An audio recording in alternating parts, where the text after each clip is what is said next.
Hello everyone. अभी तक के लेक्चर्स में हमने फोर्थ यूनिट में सारे बेसिक्स जो रेडॉक्स टाइट्रेशन के थे वो हमने देख लिए। अब आज के लेक्चर में हमें देखना है कि अब हम रेडॉक्स टाइट्रेशन करने जा रहे हैं, तो अब हम एंड पॉइंट डिटेक्ट कैसे करेंगे।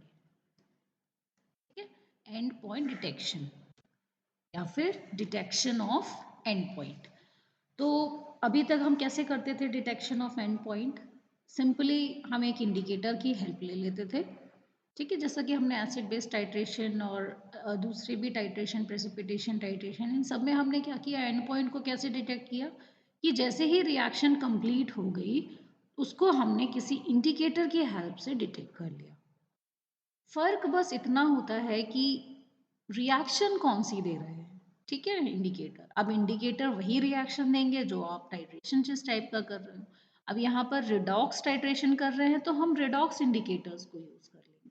ठीक है, तो ऐसे इंडिकेटर्स जो कि रिडॉक्स रिएक्शंस देंगे, डेफिनेटली हम उन्हें ही तो टाइट्रेशन के लिए as end point detector use करेंगे। होता क्या है, हम लोग क्या कराते हैं, एक रिएक्शन ही तो कराते हैं।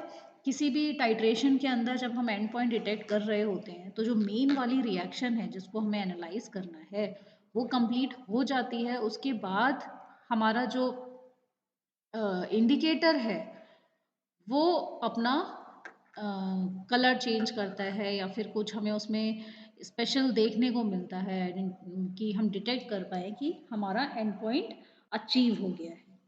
ठीक है, तो एक एक करके हम इसके जो इंडिकेटर्स हैं रेडॉक्स टाइट्रेशन के, जिनसे हम एंड पॉइंट डिटेक्ट कर सकते हैं या फिर कोई और मेथड जिससे हम एंड पॉइंट डिटेक्ट कर सकते हैं, वो डिस्कस करते हैं।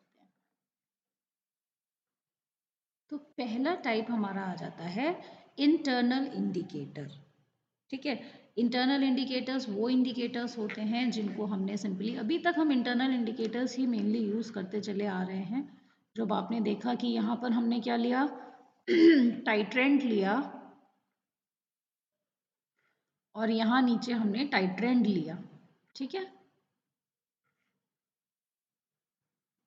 तो यहाँ हम देख रहे हैं कि हमने इंडिकेटर को इसके अंदर ऐड कर दिया है। जब भी हमारा टाइट्रेंट और टाइट्रेंट रिएक्ट करेंगे तो एंड पॉइंट पे जो इंडिकेटर है वो अपना कलर चेंज दे देगा या फिर हम इसको विजुलाइज कर पाएंगे कि कहाँ पर हमारा एंड पॉइंट आया है। तो ये सब हम क्या कर रहे थे कि हम इसको कैसे, अगर हम बात करें एसिड बेस्ड टाइट्रेशन की, तो हम इसे कैसे एनालाइज कर पा रहे थे, हो रहा होगा रिएक्शन के अंदर। रिएक्शन के अंदर क्या हो रहा होगा, जैसे एसिड बेस की बात कर रहे थे हम, सडन पीएच में चेंज आए। ठीक है, आपने देखा कि एक सडन चेंज हम लोग को पीएच में देखने को मिला एंड पॉइंट के ऊपर। ऐसे ही अगर हम रिडॉक्स टाइट्रेशन की बात करते हैं तो यहाँ पर हमें सडन चेंज किस चीज़ में देखने को मिलेगा, सिंपली तो हम उसके लिए बोलेंगे, क्योंकि हमारे पास क्या हो रही है, रिडॉक्स रिएक्शन हो रही है। तो रिडॉक्स रिएक्शन जो होती हैं, क्योंकि देखो आप इलेक्ट्रॉन की बात हो रही है, ठीक है, तो इलेक्ट्रॉन्स की बात हो रही है, तो यहाँ पर कुछ रिएक्शन जब हो रही होगी तो कुछ पोटेंशियल जनरेट हो रहा होगा। तो ऑक्सीडेशन पोटेंशियल की बात करते हैं, ऑक्सीडेशन पोटेंशियल। ठीक है, तो वहां पर हम कह रहे थे कि सडन पीएच चेंज हो रहा है और यहाँ क्या हो रहा है, sudden change in oxidation potential, जिसको हम डिटेक्ट कर रहे हैं। ठीक है, तो इस ऑक्सीडेशन पोटेंशियल कब बदलाव आ रहा है, जब कोई भी रिएक्शन हो रही है। मान लीजिए कोई सर्टेन स्पीशीज है, मान ए, ठीक है, वो ऑक्सीडाइज हो रही है। ठीक है, उसका ऑक्सीडेशन हो रहा है इलेक्ट्रॉन्स की प्रेजेंस में और वो कन्वर्ट हो रही है आपके ए डैश, मान लीजिए इसको, ठीक है, उसकी रिड्यूस फॉर्म में। तो आप यहाँ देखोगे कि जैसे किसी भी स्पीशीज में चेंज हो रहा है, इसको आप चार्ज से कंफ्यूज मत करो अभी, आप ऐसे ही इसको लिख लो, डैश लगा लो। ठीक है, एक स्पीशीज ये है, एक स्पीशीज ये है। जब ये ऑक्सीडाइज फॉर्म में है अपनी, ठीक है, तब इसका कलर जो है वो डिफरेंट है। मान लीजिए ये कलरलेस थी और जब ये रिड्यूस्ड फॉर्म में आ रही है तब इसका कलर डिफरेंट है। कोई भी कलर्ड कंपाउंड हो सकता है। तो ये जो आपको कलर चेंज देखने को मिला है, ठीक है, तो उसको हम ये भी बोल सकते हैं कि due to the change in the oxidation potential, हमारा जो रेंज है, किसी रेंज में आपका जो ऑक्सीडाइज फॉर्म का और रिड्यूस फॉर्म के कलर अलग अलग होंगे, जिसकी हेल्प से हम उसको एंड पॉइंट को डिटेक्ट कर पाएंगे। तो इंटरनल इंडिकेटर्स का भी यही एक मैकेनिज्म है काम करने का, ठीक है। तो इसके अंदर भी इंटरनल इंडिकेटर के अंदर एक तो आपके आते हैं जनरल इंडिकेटर, जो आपके डिफरेंस इन ऑक्सीडेशन पोटेंशियल पे वर्क करते हैं, जहाँ पर कलर चेंज देखने को मिलता है। और दूसरे आपका जो टाइप है वो है स्पेसिफिक। अब स्पेसिफिक की अगर हम बात करें, जर्नल में तो सारे ही आ गए, ठीक है, और स्पेसिफिक की अगर हम बात करें, ऐसे रिएक्ट इंडिकेटर्स जो कि रिएक्ट करते हैं किसी स्पेसिफिक केमिकल स्पीशीज से जो कि टाइट्रेशन में इन्वॉल्व है। इसका एक बहुत अच्छा एग्जाम्पल है starch iodine complex. Starch iodine complex form होता है, तो इसका ये बहुत अच्छा एक एग्जाम्पल होता है कि आयोडीन को डिटेक्ट करने के लिए हम स्टार्च का यूज़ करते हैं एज अ इंटरनल इंडिकेटर, ठीक है। तो एक टाइप हो गया आपका इंटरनल इंडिकेटर। नेक्स्ट टाइप आपका आता है सेल्फ इंडिकेटर, ठीक है। तो सेल्फ इंडिकेटर का बहुत ही एक अच्छा सा एग्जाम्पल आपके पास KMnO4 है। KMnO4 क्या है, खुद बहुत ही ब्राइट पिंक कलर का होता है, सॉरी, ठीक है, बहुत ही ब्राइट पिंक कलर का होता है, डीप कलर होता है उसका।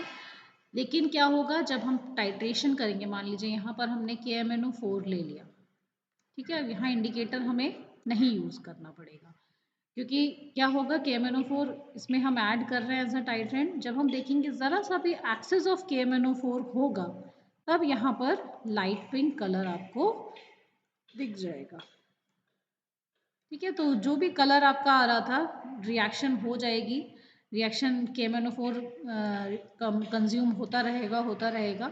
और जब यहाँ पर आपका जो ये रिएक्टेंट है ये ख़त्म हो जाते हैं, तो एक्सेस अमाउंट ऑफ KMnO4 की वजह से खुद ब खुद लाइट पिंक कलर आपको यहाँ पर दिखने लगता है। तो यहाँ KMnO4 ने किसका काम किया, सेल्फ इंडिकेटर का काम किया, ठीक है। ऐसे ही आपका जब हम टाइट्रेशन करते हैं ऑक्सैलिक एसिड का, फेरस अमोनियम सल्फेट का और हाइड्रोजन पेरोक्साइड का पोटेशियम परमैंगनेट के साथ, तो जैसे ही रिएक्शन कंप्लीट होती है तो एक ड्रॉप ऑफ KMnO4 जब वो एक्सेस में आती है तो वो लाइट पिंक कलर दे देती है। ये इसका एक बहुत अच्छा सा एग्जाम्पल है। नेक्स्ट हम मूव करते हैं अपने नेक्स्ट कैटेगरी में, दैट इज एक्सटर्नल इंडिकेटर। तो इसका एक एग्जाम्पल हम देखेंगे, जब हम पोटेशियम डाइक्रोमेट को फेरस आयन को हम जब टाइट्रेट करते हैं पोटेशियम डाइक्रोमेट से, तो होता क्या है, आपको रिएक्शन का एंड पॉइंट देखना है, ठीक है। तो हम इसके लिए एक एक्सटर्नल इंडिकेटर यूज करते हैं। अब एक्सटर्नल इंडिकेटर का मतलब क्या हो गया, जो इंडिकेटर हम इसके अंदर ऐड नहीं कर रहे हैं, अपने टाइट्रेंट के अंदर इंडिकेटर को ऐड नहीं कर रहे हैं, तो हम उसको एक्सटर्नल इंडिकेटर बोलते हैं। करते हम क्या है, एक ग्लास रॉड ले लेते हैं। ग्लास रॉड में क्या करते हैं, इसकी एक आपके जो भी आपका टेस्ट सोल्यूशन है उसमें से ड्रॉप को निकालते हैं, और यहाँ आप स्पॉट टेस्ट करके देखते हैं। उसका जो एक ड्रॉप है, अपने किसी भी जगह जहाँ पर भी आप स्पॉट टेस्ट कर रहे हो, किसी भी डिश में, वहाँ आप उसमें क्या आपने ऑलरेडी ऐड कर रखा है, पोटेशियम फेरिसाइनाइड। तो फेरस आयन, ये फेरस आयन और ये पोटेशियम फेरिसाइनाइड जो मिलकर क्या देते हैं, ब्लू कलर देते हैं, ठीक है। तो फेरस, इसको आप नोट कर लो, फेरस आयन और पोटेशियम फेरिसाइनाइड, ये आपको क्या देंगे, ब्लू कलर देंगे। इसका मतलब ये हुआ, जब तक इसमें फेरस आयन बचा है तब तक आपको इस बार बार जब आप ड्रॉप डाल डाल के देखोगे तो यहाँ पर आपको ब्लू कलर दिखता रहेगा।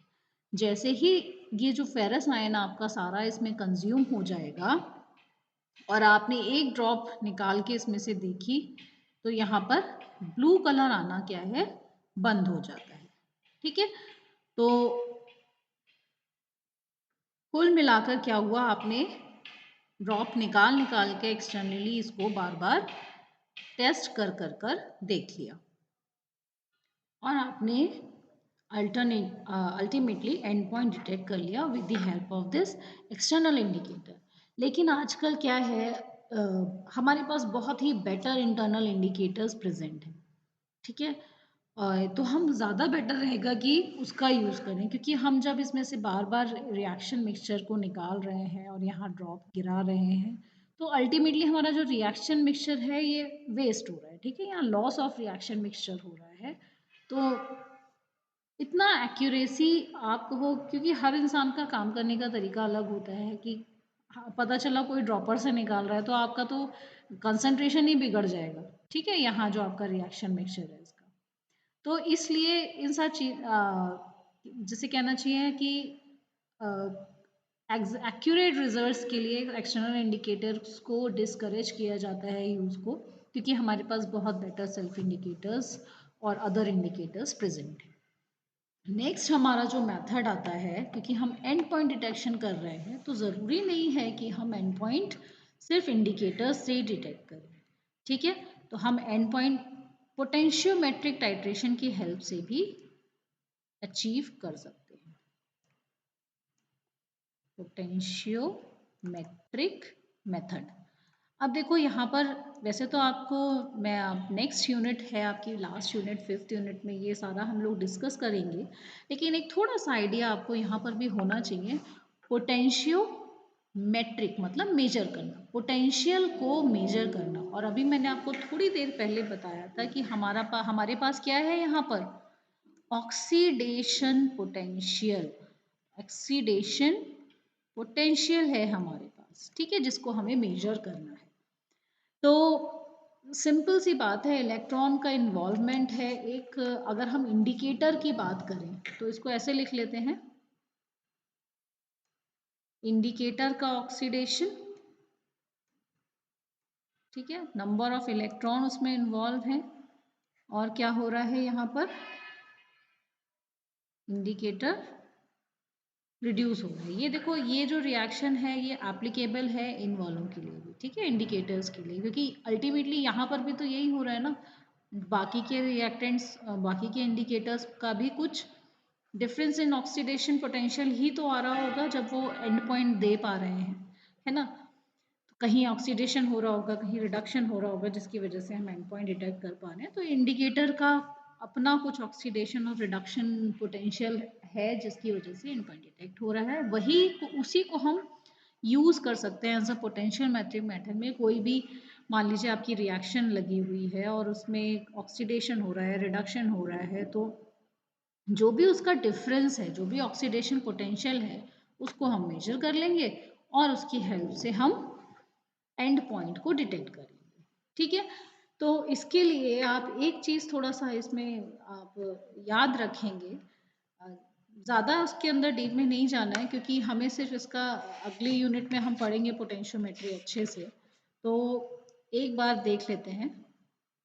तो आई होप्स आप सभी को ये नर्स्ट इक्वेशन याद होगी, जिसमें आपका जो ईटी है वो क्या है, जो भी पोटेंशियल हम एब्जॉर्ब करेंगे, ठीक है, और एब्सोल्यूट टेम्परेचर पर जो भी पोटेंशियल हम ऑब्जर्व करने वाले हैं, रिडॉक्स और ऑक्सीडेशन और रिडक्शन की वजह से जो पोटेंशियल जनरेट हुआ वो, ठीक है। ई नॉट क्या है, स्टैंडर्ड इलेक्ट्रोड पोटेंशियल, मतलब कि स्टैंडर्ड इलेक्ट्रोड पोटेंशियल है, मतलब अगर हम कहीं पर भी एक सेल बनाते हैं तो सेल के अंदर इलेक्ट्रोड्स होते हैं, ठीक है।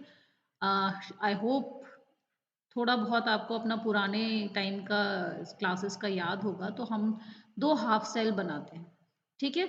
तो एक जगह पर ऑक्सीडेशन हो रहा होता है और एक जगह पर रिडक्शन हो रहा होता है, और ये किसी सॉल्ट ब्रिज से जुड़ा हुआ होता है, ठीक है।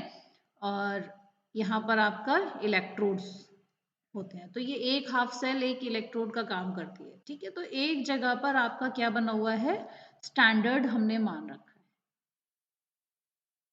एक स्टैंडर्ड इलेक्ट्रोड लेंगे तभी तो हम उसके कंपेयर में दूसरे को मेजर कर पाएंगे, है ना। तो उसका पोटेंशियल जो भी होगा स्टैंडर्ड इलेक्ट्रोड का, उसको ई नॉट बोलते हैं।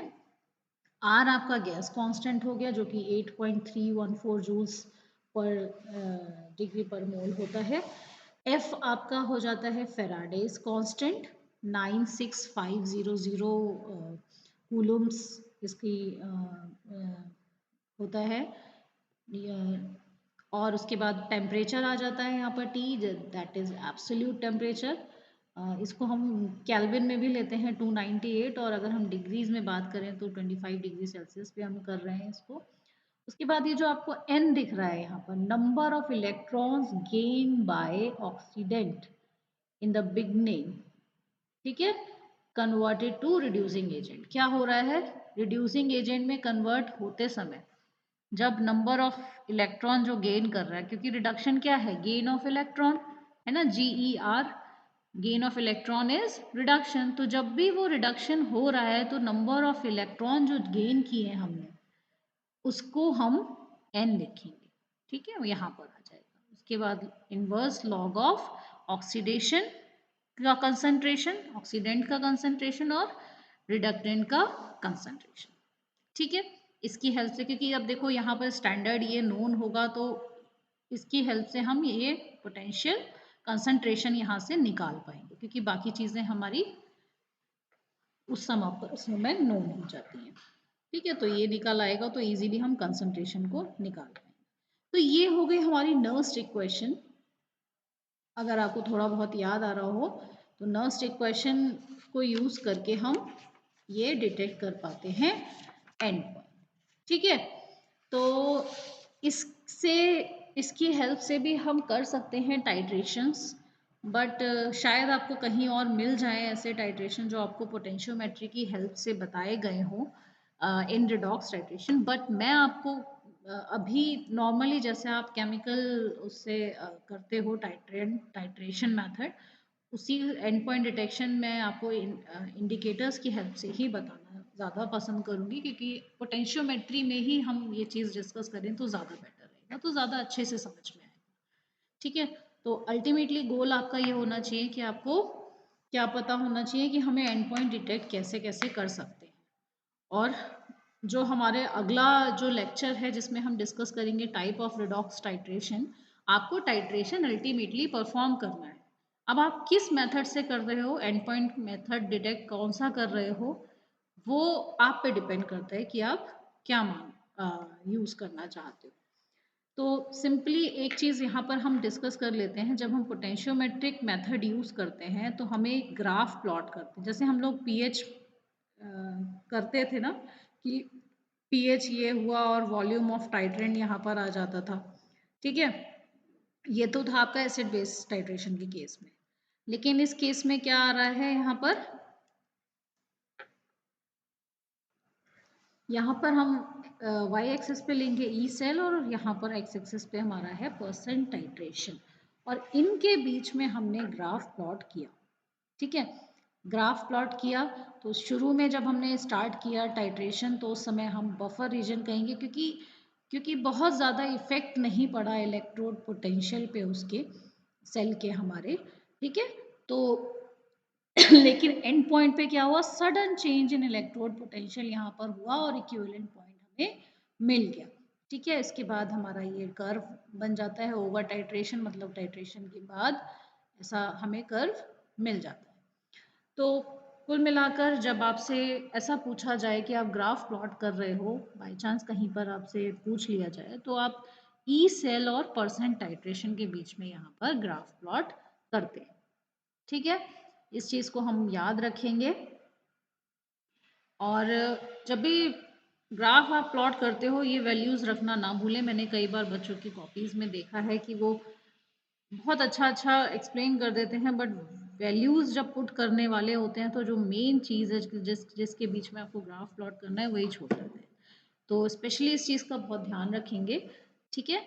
तो आई होप इसकी हेल्प से अब हम जो मेन इसका जो टॉपिक है रिडॉक्स टाइट्रेशन वो हम कर पाएंगे इन सारी बेसिक्स को हम यूज़ करके। ठीक है, तो हम बढ़ते हैं नेक्स्ट लेक्चर की तरफ with types of redox titration. Next lecture में हम ये कवर करेंगे, तब तक के लिए आप इसको बढ़िया से पढ़ लीजिए। All the best, bye.